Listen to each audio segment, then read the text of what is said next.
that's my starting point. My stance is that they will have the pick. They'll do whatever it takes to keep that pick. So now they have a top 5 to 8 pick in the draft. So that should be, in a historic draft, a really excellent player.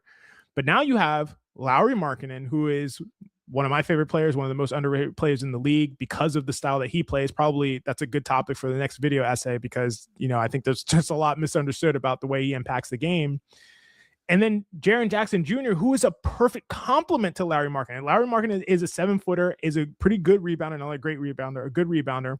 Jaren Jackson's a terrible rebounder, but both are excellent shooters. Lauri Markkanen, one of the best shooters. Jaren Jackson is definitely a competent spacer and is able to space the court. Having those guys play together and you can see some ultra big lineups. You can see those two just play together in five shooter lineups that are going to be impossible to guard when you're talking about Keyonte George and what he can do off the dribble, and two spacers, especially with one being Lauri running all over the court and getting open.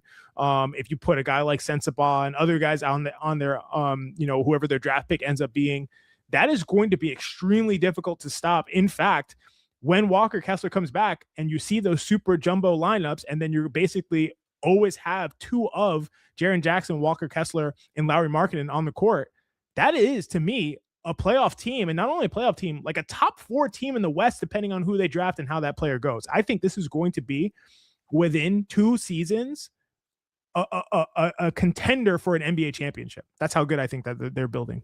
I know that's a crazy take. Maybe I should have saved it for a pod on the Jazz, but